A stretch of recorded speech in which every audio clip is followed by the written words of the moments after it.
ইমাম হুসেন রাদিয়াল্লাহু তাআলা আনহু মদিনা থেকে আপনার রওনা হবে এই আপনার কারবালার উদ্দেশ্য করে। যখন ইয়াজিদ তাখতে বসলো হযরতে আমিরে মাবিয়ার পরে, তো ইয়াজিদ প্রথমে যে চিঠি পাঠিয়েছিল মদিনাতে, যে আব্দুল্লাহ ইবনে উমর, এক জায়গায় লেখা আছে আব্দুল্লাহ ইবনে আব্বাস, আর এক জায়গায় লেখা আছে আব্দুল্লাহ ইবনে জুবাইর, আর আব্দুল্লাহ और আব্দুর রহমান বিন আবি বকর আর হোসেন ইবনে আলী, এরা যেন আমার বায়াত গ্রহণ করে। যেমন বাবা ইয়াজিদ এই হুকুমনামা লিখে পাঠিয়ে দেওয়া, হুকুমনামা লিখে পাঠিয়ে দেওয়া। আর তখনকার সেই মদিনার ওই জায়গার আপনার গভর্নর ছিল, যার নাম হলো ওয়ালিদ বিন উতবা। ওয়ালিদের কাছে পৌঁছে গেল। ওয়ালিদ তখন আপনার সঙ্গে সঙ্গে একটা কাসিদ ইমাম হোসেনের কাছে পাঠালেন। ইমাম হোসেনের কাছে মা পাঠিয়ে দিলেন কাসিদ। পাঠিয়ে দেওয়ার পরে বলতে আছে, ইমাম হোসেন রাদিয়াল্লাহু তাআলা আনহু, আপনার বাবা নামাজ পড়ছেন, বাইরে থেকে দরজায় ঠক ঠক আওয়াজ। ইমাম হোসেন নামাজ সমাপ্ত করে বাইর হয়ে আসলেন। বলে কি হয়েছে বলো গো? বলে হুজুর আপনাকে ওয়ালিদ ডেকেছে। এ ওয়ালিদ কিন্তু বাবা নবীর আশিক, আহলে বাইতের আশিক, আহলে বাইতকে ভালোবাসতেন, নবীকে ভালোবাসতেন, নবীর দিওয়ানা। ওয়ালিদকে পাঠিয়েছেন। ইমাম হোসেন বললেন আমি নিশ্চয় আসব। এশার নামাজ ইমাম হোসেন বাবা আপনার পড়ে নিলেন। এশার নামাজ পড়ার পর দুয়া তাসবিহ করে একা একা বাবা ওয়ালিদের বাড়ি পৌঁছে গেলেন। ওয়ালিদের কাছে ইমাম হোসেন পৌঁছে গেলেন। যেমন পৌঁছে যাওয়া, ইমাম হোসেন যেমন ওয়ালিদের বাড়িতে আপনার পৌঁছে গেছে, এবার ওয়ালিদ তখন সঙ্গে সঙ্গে তাজিমের জন্য নিজের কুরসি ছেড়ে দিয়ে ইমাম হোসেনকে বসালে। ইমাম হোসেনকে ওই নিজের জায়গাতে বসিয়ে বাবা হাতে বসা দিলে, সম্মান করলে। এবার ইমাম হোসেন বলতে শুরু করলে, আমাকে কেন ডাকা হয়েছে বলো? তখন বলতে আছে, ওয়ালিদ বলতে আছে, হে নওয়াজে রাসূল, আপনাকে এর জন্য ডাকা হয়েছে। বলে কেন ডাকা হয়েছে? বলে এর জন্যই যে ইয়াজিদ এই যে চিঠি লিখে পাঠিয়েছে পড়ু। ইমাম হোসেন তখন নিজেই পড়তে লাগলেন। পড়তে পড়তে দেখতে আছে নামগুলো লেখা আছে, ওবায়দুল্লাহ বিন ওমর, আব্দুল্লাহ বিন ওমর, আব্দুল্লাহ বিন আব্বাস, আর আব্দুর রহমান বিন আবি বকর, হোসেন ইবনে আলী, এরা যেন আমার বায়াত গ্রহণ করে। যেমন এই কথা পড়ে নেওয়া, ইমাম হোসেনের বাবা আপনার রক্ত গরম হয়ে গেল। এটার জন্য আমাকে এখানে ডাকা হয়েছে। ওয়ালিদ বলতে আছে, হুজুর আপনাকে আমি এর জন্যই পার্সোনালি ডেকেছি।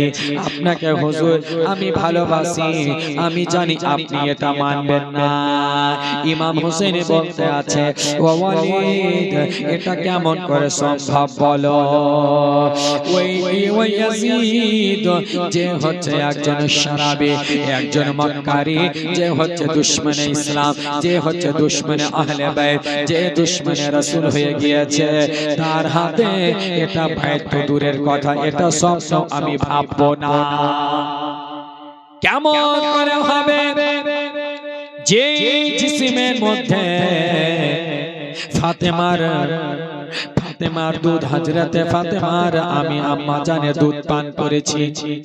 সেই আম্মা জানের আমি লালন পালন করি তো ছেলে শেরে খোদা আলীর আমি লখতে জিগার আর নবী মুস্তাফার নওয়াসা। যে হাতটা নবীর হাতের সঙ্গে লেগেছে, যে হাতটা নবীর হাতের হাত ধরেছি, আমি ওই হাত নাপাক হাতে দিতে চাই না। এ বলে দেওয়ার পর এবার বাবা আপনার হযরতে হোসেন রাদিয়াল্লাহু তাআলা আনহু বাড়ি চলে গেলেন। যাওয়ার পর এবার বাবা আপনার কিছুদিন পরে এবার ইমাম হোসেন রাদিয়াল্লাহু তাআলা আনহু 60 হিজরিতে শাবান মাসের 4 তারিখে, শাবান মাসের 4 তারিখে, 4 তারিখের রাত্রিতে আপনার বাবা রাত্রে নামাজ পড়ে, নামাজ পড়ার পরে বোন জাইনাবকে বলতে আছে, ওরে বোন জাইনাব বলতে আছে, বল রে ভাই কি? বলে বোন জাইনাব রে আমাদেরকে মনে আছে রে বোন ওই যে কারবালার কথা? বলে হ্যাঁ ভাই আছে। বলে সময় হয়ে গিয়েছে রে বোন, তার কারণ ইয়াজিদ মক্কার অনেক জুলম সিতম শুরু করে দিয়েছে। এখন মদিনাতে আমাদের কাছে বারে বারে চিঠি পাঠাচ্ছে রে বোন। এবার ইমাম হোসেন রাদিয়াল্লাহু তাআলা আনহু বাবা আপনার বাড়িতে সাজো সামান যায়নাব বাবা পেটি বাঁধতে লেগে গেলেন।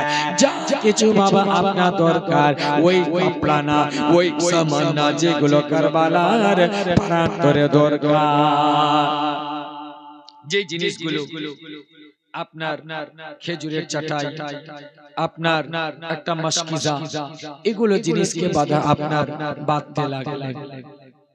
দেখতে আছেন যায়নাব, যায়নাবের দুই সন্তান আউনা মুহাম্মদ, দুই সন্তানকে গলায় ধরলেন, বলছে বেটা রে, ওরে বেটা আউনা মুহাম্মদ, আমাদের কারবালার যাওয়ার সময় কাসিমকে বললেন, কাসিম রেডি হয়ে গেল। আব্বাসকে বললেন, আব্বাস রেডি।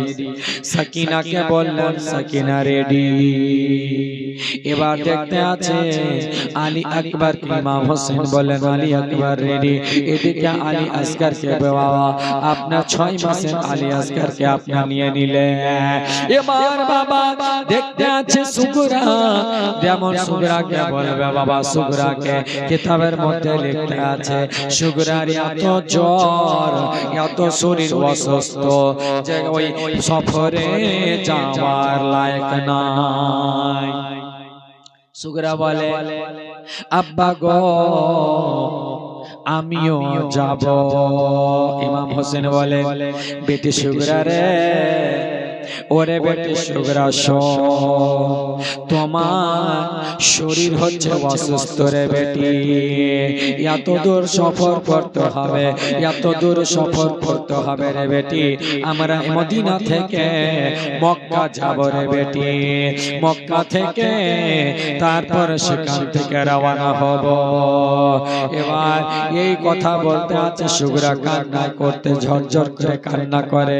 এবার ইমাম হোসেন বলছে, বেটি রে কান্না করে হবে না বেটি, তুমি অসুস্থ রয়েছো বেটি, তুমি চিন্তা করো না বেটি, তুমি ভালো থাকবে। এজন্য সুগরা কান্না করতে লেগেছে রে মা, জানছে যে আজকে যে আমার বাবাকে দেখতে পাচ্ছি আর হয়তো বাবাকে দেখতে পাবো না। ইমাম হোসেন এবার রাতের সময় মদিনার গলিগুলোর বাবা দেওয়ালগুলোকে লাড়ছে, আর এদিকে ইমাম হোসেন রাদিয়াল্লাহু তাআলা আনহু ওই মদিনার গলিগুলোকে শেষবারের মতো লাড়তে আছে। এজন্যই রে মা ইমাম হোসেন বলতে আছে, এটাই হচ্ছে মদিনার আমার ঘোরা, আর মদিনা আসা হবে না, হয়তো আর মদিনা দেখতে পাবো না। এবার ইমাম হোসেন রাদিয়াল্লাহু তাআলা আনহু আমার নবী মুস্তাফা রওজা জিয়ারত করার জন্য বের হবে। এমন সময় বোন জাইনাব বলছে, ভাই রে কোথায় যাচ্ছিস রে ভাই, আমাকে বল না রে ভাই। ইমাম হোসেন বলতে আছে, বোন রে শেষবারের মতো আমার নানা মোস্তফা রওজা। জাইনাব বলতে আছে, ভাই তুমি একা গেলে হবে না রে ভাই, আমিও সঙ্গে যাব। এবার বলছে, ভাই রে আমি যদি যাই সঙ্গে আমার দুই সন্তানও যাবে, এদিকে সাকিনাও যাচ্ছে, এদিকে আব্বাস কাসিমও যাচ্ছে, আলী আসগর আলী আকবর কেউ নিলে সবাই মিলে গেলেন বাবা আমার নবী মুস্তাফা রওজাতে। যাওয়ার পরে জালি মোবারক আমার নবী মুস্তাফার জালি লাড়তে আছে, বলতে আছে, নানা গো এই যে চলে এসেছে আপনার নামাজা, যেই দিনের কথা নানা আপনি বলেছিলেন আজকে সেই দিনের জন্য রওনা হচ্ছি নানা গো, আজকে আপনি আমার জন্য দোয়া করবে। অনেক কথা বলতে আছে বাবা, এবার বলতে আছে, নানা গো দেখুন দেখুন সঙ্গে আছে আমার এদিকে বোন জাইনাব আছে, আমার ভাগ্নে আওনা মোহাম্মদ আছে, আমার বেটি সাকিনা, আমার ছেলে আকবর জাইনুল আবেদিন, এদিকে আলী আসগর রয়েছে। সবাই বাবা ফ্যামিলি যারা ছিল বাবা তারা আমার নবী মুস্তাফা রওজা জিয়ারত করতে আছে। জাইনাব ওই যে মনে পড়ে গেল যখন হেঁটে যাচ্ছিল রওজাতে, একদিন ফাতেমা রাদিয়াল্লাহু তাআলা আনহা রাতে যে হযরত আলীর সঙ্গে যাচ্ছিলেন তখন সঙ্গে জাইনাবকে নিয়েছিলেন, আর ভাই হাসান আর হোসেনকে জাইনাবের সঙ্গে জাইনাবের ভাইকে নিয়েছিলেন। সেদিন মা ফাতেমা রাস্তায় বলেছিল, বেটি জাইনাব রে একদিন আমি যে আজকে এভাবে যাচ্ছি, একদিন তুমি তোমার দুই ছেলেকে সঙ্গে নেবে আর সঙ্গে শুধু হোসেন থাকবে। সেই দিন বেটি রে তুমি নিজেকে কোনো কামজোর মনে করবে না, সব সময় তাদেরকে সবর দেবে। আজকে জাইনাবের সে কথা মনে পড়ছে, আমার মা যে কথা বলেছিল সেটাই আজকে আমি দেখতে পাচ্ছি সচক্ষে।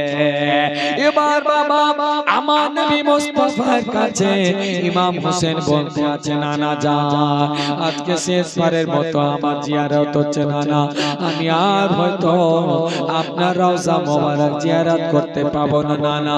নানা গো আমি আপনার সঙ্গে উঠা বসা করেছি নানা, চলাফেরাতে উঠা বসাতে ভুল ত্রুটি থাকলে নানা আপনি আমাকে ক্ষমা করে দেবে। নানা আমাকে একটু আপনি কিছু বলুন নানা।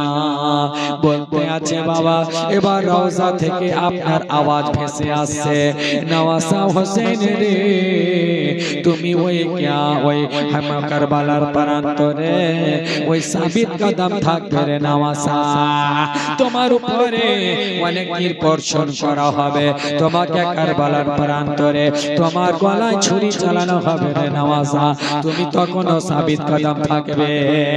তোমার বোন জাইনাবের খিমাকে জ্বালিয়ে দেওয়া হবে, আগুন লাগিয়ে দেওয়া হবে, 6 মাসের আলী আসগরের গলাতে তীর ছিদ্র করে দেওয়া হবে, আলী আকবরকে শহীদ করে তার উপরে ঘোড়া দৌড়ানো হবে। ওরে নওয়াসা এমন সময় দেখতে পাবে যে তোমার ওই দুই আওনা মোহাম্মদ তোমার ভাগ্নেকে শহীদ করিয়ে দেওয়া হবে রে। তবে নওয়াসা এমন সময় তুমি সবর করবে, নানা মুস্তাফার দ্বীনকে তোমাকে কায়েম রাখতে হবে নওয়াসা। इसलिए किसी शायर ने पढ़ा था, कत्ले हुसैन असल में मर के यजीद है, कत्ले हुसैन असल में मर के यजीद है, इस्लाम जिंदा होता है करबला के बाद। আসলে ইয়াজিদ যে চক্রান্ত করেছিল, আহলে বাইতের খিলাফ করেছিল, ইসলামের বাগাবাত করেছিল, ইসলামের দুশমনি করেছিল, তা এটা হাকিকাতান সে নিজেকে তাবাহ করেছে। জোরে বলে আজিজানে মোহতারাম, আমার নবী মুস্তাফা নিজের নামাজকে বলতে আছেন, ও সময় আমার ইমাম হোসেন বলছেন, ও গো দয়ার নানা জান, ও গো সরওয়ারে মদিনা, ও গো দয়ার নানা জান, ও গো সরওয়ারে মদিনা, তোমার হোসেন হইল ওই কারবালাই রওয়ানা, আখরি সালাম লাও হে নানা, ছেড়ে যায় সোনার মদিনা, আখরি সালাম লাও হে নানা, ছেড়ে যায় সোনার মদিনা, প্রাণ ভরে দেখে না আর তো দেখা হবে না, প্রাণ ভরে দেখে না আর তো দেখা হবে না, ও গো দয়ার নানা জান, ও গো সরওয়ারে মদিনা, তোমার হোসেন হইল ওই কারবালাই রওয়ানা। ভাই হাসানের কথা বলছেন, যেহেতু ইমামে হাসান বাবা আগে শহীদ হয়ে চলে গিয়েছেন, বিষ দিয়েছিল, এবার বলতে আছে ইমাম হোসেন, ভাই জানে ইমামে হাসান ছিলেন আমার জানের জান, ভাই জানে ইমামে হাসান ছিলেন আমার জানের জান, ভাই জানে ইমামে হাসান ছিলেন আমার জানের জান, সে তো চলে গিয়েছে ইয়াকা ভালো লাগে না, সে তো চলে গিয়েছে ইয়াকা ভালো লাগে না, ও গো দয়ার নানা জান, ও গো সরওয়ারে মদিনা। ইমাম হোসেন রাদিয়াল্লাহু তাআলা আনহু আমার বিশ্ব নবী সাল্লাল্লাহু তাআলা আলাইহি ওয়াসাল্লামের বারগাহে বাবা সুন্দরভাবে দোয়া করে নিলেন, দোয়া করে ইজাজত নিয়ে নিলেন। এবার সাকিনা বাবা সেখান থেকে বাড়ি আবার আসলেন, যেমন বাড়ি আসা, এবার বাড়িতে আসার পরে সাজে সামানগুলো বাবা বাড়তেই আছে যে সকালের দিকে রওনা হয়ে যাবে, কিন্তু বাবা ইমাম হোসেনকে দেখতে আছে ইয়াকা যেন ঘর থেকে বের হয়ে কোথায় যাচ্ছে। আবার যায়নাব বলতে আছে, ভাই রে ইয়াকা কোথায় যাবে ভাই বল, বলে বোন যায়নাব এখন আমি কোথাও না রে বল, আমি যাচ্ছি আমার আম্মা জানের কবরে। যায়নাবকে বলতে আছে, ওরা বল আমার মা সেই দিন ওসিয়ত করেছিলেন, যেদিন আমার আম্মা জানের ওয়াফাত হয়েছিল, আমার মা একটা কথা বলেছিলেন, বেটা হোসেন রে যখন তুমি কারবালার জন্য রওনা হবে বেটা, আমার কবরে ফাতিহা পড়ে যেও। এজন্য রে বোন আমার আম্মা জানের কবরে আমি ফাতিহা পড়ব, আমার আম্মা জানের কবরে আমি সালাম জানাতে যাচ্ছি রে বোন। এবার যায়নাব বলছে, ভাই রে তুমি একা যাবে রে ভাই, আমিও তোমার সঙ্গে আম্মা জানের কবরের কাছে যাব। হযরত যায়নাবকে সঙ্গে নিয়ে নিলে, আর ইমাম হোসেন আর যায়নাব দুই ভাই বোন আমার ফাতেমা রাদিয়াল্লাহু তাআলা আনহার কবরের কাছে হাজির।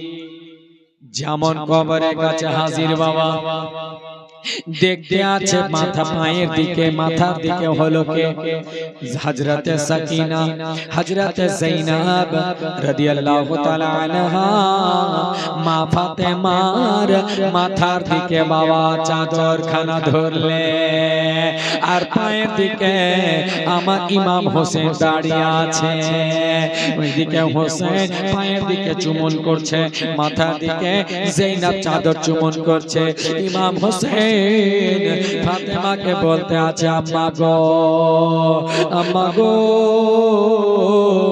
এই যে আজকে দাঁড় হয়ে আছে আপনার লাগতে জিগার হোসেন ও আম্মা আজকে আমি কারবালার জন্য আমি রওনা হচ্ছি মা আর আপনি যে আমাকে ওসিয়ত করেছিলেন আম্মা গো আমি সেই ওসিয়ত মোতাবেক আপনার কবরের কাছে এসেছি আম্মা ইমাম হোসেন রাদিয়াল্লাহু তাআলা আনহু হযরতে মা ফাতেমার কবরের কাছে বসা দিচ্ছেন আর বলতে আছেন আম্মা গো আর আমার দেখা হবে না আম্মা তবে মা আপনি যেমন ভাবে আমাকে ছোট থেকে লালন পালন করেছেন মা গো একটা কথা বলতে চাই আম্মা আপনি আমার কাছে যদি কোনো দুঃখ পেয়ে থাকেন আম্মা আপনি আমাকে ক্ষমা করে দেবে ইমাম হোসেন মা ফাতেমার কবরের কাছে গিয়ে বলছেন আম্মা ছোট থেকে রাত দিন কষ্ট করে মেহনত করে আমাদেরকে লালন পালন করে আম্মা বড় করেছে আজকে শেষবারের মতো আপনার কবর শরীফের কাছে এসেছি আম্মা আজকে আমার যদি কোনো ভুল থাকে আম্মা আপনি আমাকে ক্ষমা করে দিয়ে সামনে যায়েনব চাদর ধরে ফুটফুট করে কান্না করছে বলে মা গো এখন যেভাবে আমাদের চাপেছে মা আজকে যেভাবে জুলুম সিতম শুরু হয়ে গেছে আম্মা ও আম্মা গো আজকে আপনি যেভাবে আমাকে বলেছিলেন আম্মা আমি তেমনই আপনার কথার উপরে সাবিত কদম আছি আমার দুই সন্তানকে কারবালা নিয়ে যাব আমার ভাতিজিকেও নিয়ে যাব আলী আকবর যাবে আলী আসগর যাবে জৈনুল আবেদিন যাবে আর যাবে আমার সঙ্গে আমাদের সঙ্গে কাফেলা আম্মা আজকে আপনি রয়েছেন কবরে আম্মা গো যে কারবালার কথাগুলো আপনি বলেছিলেন আম্মা সেই কথাগুলো আমার চোখের তলে ভাসছে গো মা যায়েনব রাদিয়াল্লাহু তাআলা আনহা হযরতে ফাতেমার রওজ কবর শরীফের চাদর ধরে বাবা বসে দিয়ে চুম্বন করে দোয়া করে ইমাম হোসেন সেখান থেকে দুই ভাই বোন বাড়ি চলে আসলে এবার যেমন বাড়ি চলে আসে বাবা দেখতে আছে সুগরা আবার পা হাত ধরে পড়ে গেল আব্বা গো আপনি আমাকে কেন নিয়ে যাবেন না আব্বা বলুন ইমাম হোসেন বলতে আছে বেটি রে তোমার শরীর অসুস্থ রে বেটি এমন সময় তোমাকে কেমন করে নিয়ে যাব বলো এটা রাস্তা কোনো কাছের রাস্তা নয় রে বেটি এটা এত লং টাইমের রাস্তা এত দূরের রাস্তা রে বেটি যেটাতে তোমার যাওয়া সম্ভব হবে না অসুস্থ থাকার জন্য সুগরা বুঝে গেল কোন রকম করে আমাকে নিয়ে যাবে না তখন এবারে একদিক থেকে বাবা আলী আকবরের কোলে লাগলো এদিকে আওনা মোহাম্মদকে বাবা গলায় জড়িয়ে ধরলেন এদিকে কাসিমের কাছে গেলেন বাবা আব্বাসের কাছে গেলেন মা এদিকে বোন সাকিনার কাছে গেলেন আর তাদেরকে জড়িয়ে ধরছে মা শহর বানুকে বলতে আছে আম্মা গো আপনি একটু আব্বাকে বুঝান কোন রকম করে কথা শোনা হলো না এবার বাবা এবার তারা কাফিলা নিয়ে বের হবে। সকাল বেলা দেখতে আছে মদিনাতে, বুঝে গেছে সবাই আজকে ইমাম হোসেন মদিনা ছেড়ে রওনা হচ্ছে। মদিনাবাসীরা ইমাম হোসেনের বাড়ির কাছে চলে এসেছে। বাচ্চাদেরকে বাচ্চারা, আর মহিলাদেরকে মহিলারা, আর ইমাম হোসেনের কাছে বয়স্করা এসে হাত জোড়ে করে নিয়েছেন, হাত থেমে নিয়েছেন। ইমাম হোসেন, ওগো ইমাম হোসেন, আপনি কোন রকম করে এই কারবালা আপনি যেন না।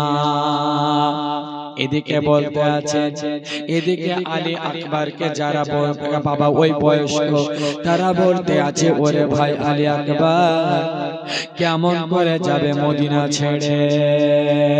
আলী আকবর বলতে আছে, কেমন করে যাব না বলো, নানা মোস্তফা দ্বীনকে বাঁচানোর জন্য যাব।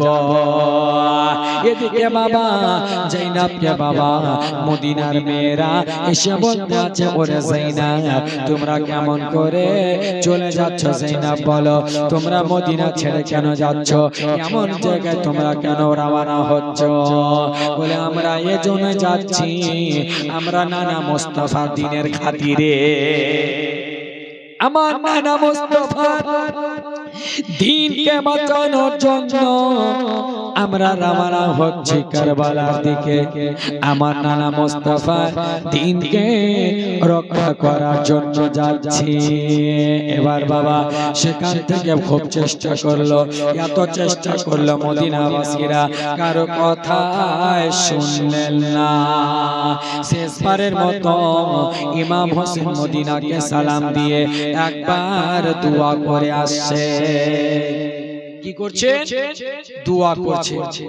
শেষবারের মতো ইমাম হোসেন রাদিয়াল্লাহু তাআলা আনহু শেষবারের মতো মদিনাকে সালাম দিয়ে বাবা বেরিয়ে গেলেন মদিনাবাসীদের কাছ থেকে। বাবা এবার সেখান থেকে আপনার বেরিয়ে যাওয়ার পর এবার মক্কা পৌঁছে গেলেন।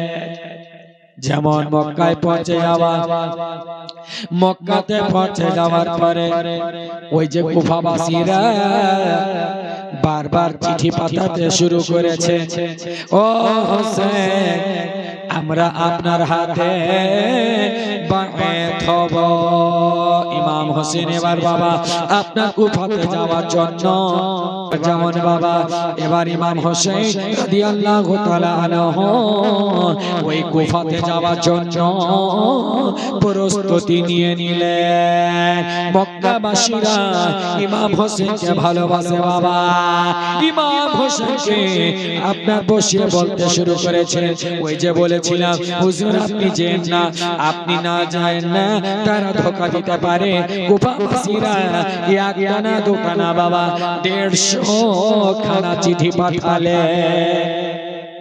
কুফাবাসীরা 150 চিঠি পাঠিয়েছিল। এবার মক্কাবাসীরা বলতে আছে, হুজুর আপনি যেন না, আপনি আপনার পরিবর্তে আপনার ভাই মুসলিমকে পাঠান। মুসলিমকে পাঠিয়েছিলেন, মুসলিম শহীদ হয়ে গিয়েছে। এবার মুসলিম গিয়ে যে চিঠি পাঠিয়েছিলেন ইমাম হোসেনের কাছে পৌঁছেছে। যেই দিন ইমাম মুসলিম বাবা কুফাতে শহীদ হয়ে যায়, সেই দিন ইমাম হোসেন মক্কা থেকে কারবালার প্রান্তরে রওনা হচ্ছে। যেদিন ইমাম মুসলিমকে শহীদ করা হয়, সেই দিন এখান থেকে ইমাম হোসেন রওনা হচ্ছে। ইমাম হোসেন বাবা মক্কা শহরে থেকে এবার আপনার কারবালা রওনা হবে। এ সময় আপনার কাবা ঘরের কাছে গেলেন, যাওয়ার পরে ওই কাবা ঘরে তাওয়াফ করলেন, আর কাবা ঘরের ভিতরে গিয়ে বাবা আল্লাহর কাছে দোয়া করলেন, সাজদায় সর রেখে দিলেন, দোয়া করতে আছেন, আল্লাহ ইয়া রাব্বাল আলামিন আজকে আমি নানা মুস্তাফার দ্বীনকে রক্ষা করার জন্য, ইসলামকে রক্ষা করার জন্য কারবালার প্রান্তরে যাচ্ছি। ইয়া আল্লাহ, এমন অবস্থা হবে আমি জানি, আমার উপরে তীর বর্ষিত করা হবে, আমাকে রক্তে লাল লাল করে দেওয়া হবে, আমার আলী আকবরের উপরে ঘোড়ে দৌড়ানো হবে, আমার বোন জাইনাবের খিমাকে জ্বালিয়ে দেওয়া হবে, আমার নানা আলী আসগরের গলাতে তীর মেরে দেওয়া হবে। আল্লাহ এমন অবস্থায় আমাকে তুমি সাবিত কদম রাখিও, সবর দিও। এবার ইমাম হোসেন দুয়া করছেন আল্লাহ রাব্বুল আলামিন, ইয়ামত কঠিন অবস্থায় আমাকে সাবিত কদম রাখিও। এবার দোয়া করা হয়ে গেল বাবা। এবার সেখান থেকে ইমাম হোসেন মক্কা থেকে কারবালা বেরিয়ে গেলেন, কাফেলা নিয়ে যাচ্ছেন বাবা। কাফেলা নিয়ে যেতে যেতে রাস্তায় অনেকজন বাবা যারা কুফা থেকে আসছে বারবার বলতে আছে, ও হোসেন আপনি ওই কুফার দিকে যেন না। বলে কেন? বলে এজন্যই কুফা আপনি যেন না, এই কুফাতে ইয়াজিদের গভর্নর চলে এসেছে যার নাম হলো ইবনে জিয়াদ। ইবনে জিয়াদ চলে এসেছে। ইমাম হোসেন বুঝে গেলে, তখন তো নোমান বিন বাশির ছিল, এখন ইবনে জিয়াদ হয়ে গিয়েছে, তার মানে কি ইমাম মুসলিম শহীদ হয়ে গিয়েছে। আবার আগে যেতে যেতে একজনের সঙ্গে আবার সাক্ষাৎ, মক্কা কুফা থেকে আসছে বাবা, মদিনা সফর করছে। ওই ব্যক্তি বাবা আশিক আহলে বাইত ইমাম হোসেনের কাছে বাবা সালাম দিলে, সালাম দিয়ে বলতে আছেন, ও হোসেন আপনি এখন কোথায় যাচ্ছেন? বলে আমরা যাব এখন কুফা, কুফা থেকে যাব কারবালা। বলে ও হোসেন আপনি কুফা থেকে যেন না। বলে কেন? বলে এর জন্য আপনি কি জানেন আপনার ভাই মুসলিমকে শহীদ করে দিয়েছে। ওই মাকবার ইবনে জিয়াদ ইমাম মুসলিমকে শহীদ করে দিয়েছেন এবং তিনার দুই সন্তান মোহাম্মদ ইব্রাহিমকেও শহীদ করে দিয়েছে। যেমন শোনা ইমাম হোসেনের দুই চোখে ঝরঝর করে জল পড়তে লেগে গেল। ও ইমাম মুসলিম ভাই রে, তুমি কুফাতে গিয়ে রে ভাই তুমি শহীদ হয়ে গিয়েছো রে ভাই, কিন্তু তোমার সঙ্গে দুই সন্তানকে শহীদ হতে হয়েছে রে ভাই। এ কথা শোনার পর এ খবর বাবা পৌঁছে গেল ইমাম মুসলিমের বাড়িতে। আর ইমাম মুসলিমের মেয়ে এসে ইমাম হোসেনের কাছে পৌঁছে গেলে বলে, ও গো চাচা যান, আমার আব্বা কি শহীদ হয়ে গেছে। ইমাম হোসেন ইমাম মুসলিমের মেয়েকে বাবা খবর দিচ্ছেন, বলছে হারে বেটি হ্যাঁ তোমার বাবা নানা মুস্তাফার দ্বীনের খাতিরে শহীদ হয়েছে। এদিকে কান্না করে,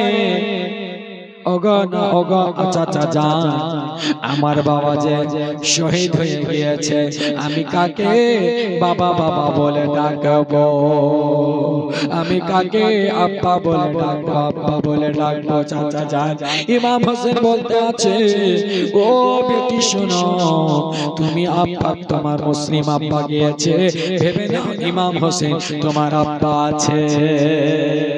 কিন্তু কি জানে ইমাম হোসেনের যে শেষ দেখা। এবার বাবা এই মতো বলার পরে সেখান থেকে আস্তে আস্তে করে আপনার কারবালার দিকে পৌঁছায়।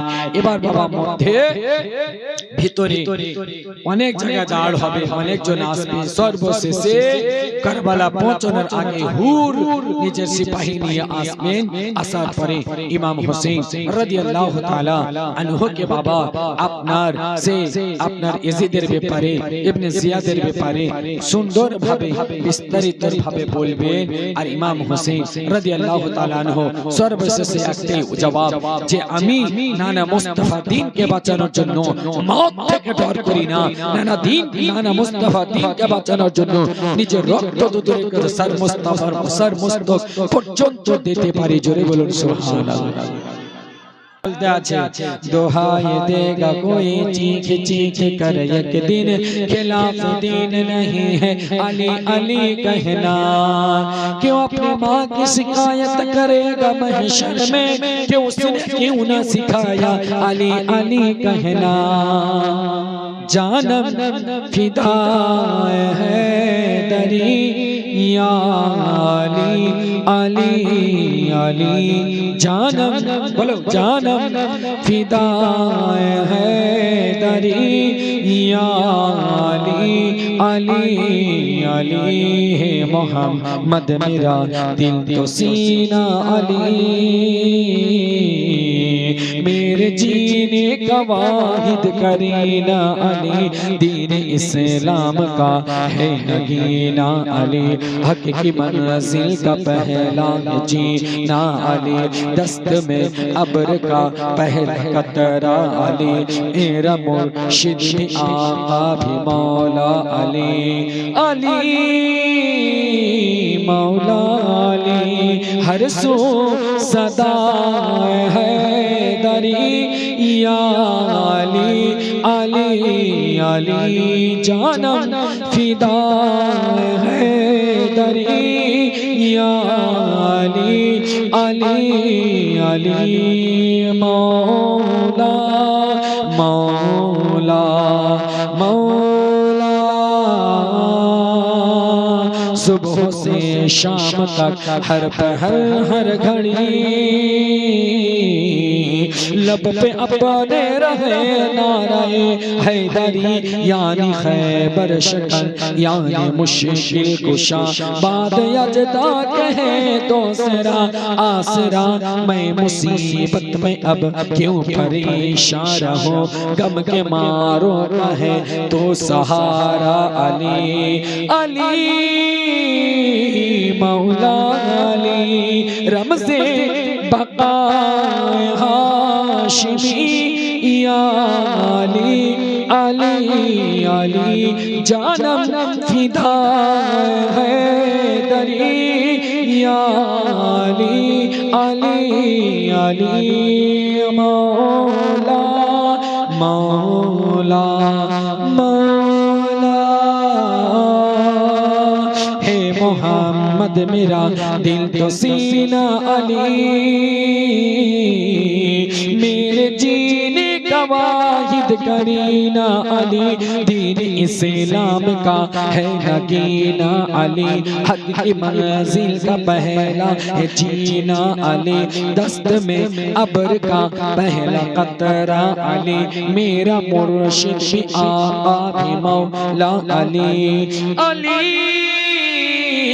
मौला अली, हर सू सदा है दरी या अली अली अली, जानम फिदा है दरी या अली अली अली, जानम फिदा है दरी या अली अली अली, मौला मौला।